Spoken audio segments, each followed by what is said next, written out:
Hi guys, this is gsno.com and I'm here with the unboxing of the Motorola One Fusion Plus. It's the first pop-up camera phone that we test in 2020. This was a big trend last year, but in 2020 companies have decided to go back and either opt for a rotating camera on the Asus Zenfone 7 or other features and other ways of integrating cameras, including those that rely on punch holes and even hiding them under the display. So this handset comes at a price of around $300. It was available ever since June, and as you can probably tell already, it comes with a box which includes a silicone case which is flexible, transparent, and has a cutout for the pop-up selfie camera. Okay, so it also has a quad camera here and a pretty powerful mid-range CPU. I'm going to fire it up and see what it's all about.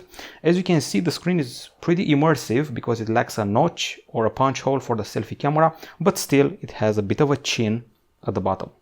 Okay, so putting it on the side, let's see what Motorola is offering us inside the box. Okay, so obviously some documents here. Okay, so we have the read guide, the startup guide, and also probably the warranty and juridic info. And we also have this key used to access the slots of the device. Plus we're getting a USB-C to USB-A cable and a charger, which as far as I know should be an 18-watt unit. It's got a USB-A connector, and if you're doing some reading, let's see here, there's the promise of 5 volts, 3 amperes, also 15 watts and up to 18 watts if I'm seeing this correctly.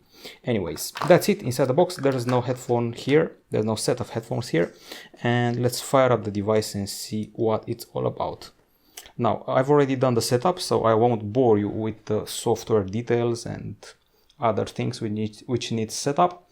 I should probably mention that as far as I can tell, we're also getting an extra button here, which, as you can see, it triggers the Google Assistant. Now, the phone has a facade made of glass.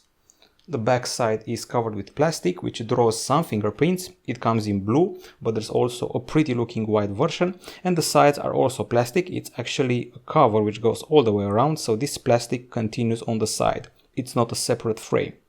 Now, if you're wondering about measurements, it's a rather beefy phone at 9.6 millimeters and pretty heavy at 210 grams. Luckily, we get a big battery to justify it.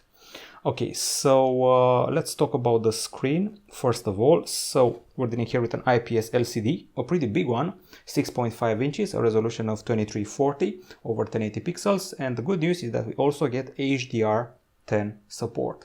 There's a bit of a chin once again, otherwise it would have been pretty immersive.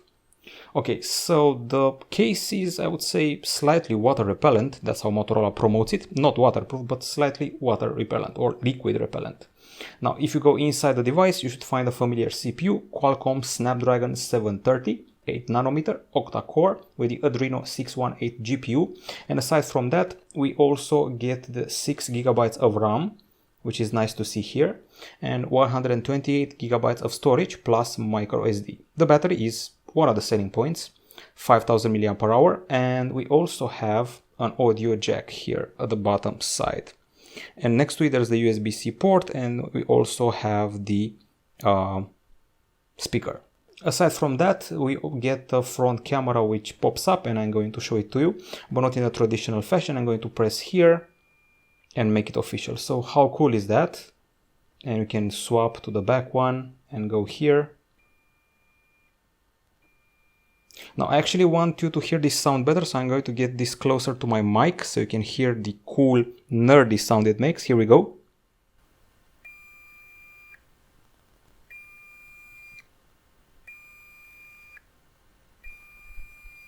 That's the sound the camera makes when it's going up or down in order to reveal itself. It's basically like the head of a robot spinning around. This one is a 16 megapixel shooter, the one I keep popping up. It's meant for selfies. It comes from the top side, and I'm pretty curious to see if it has a mechanism which closes it up automatically if you drop the phone.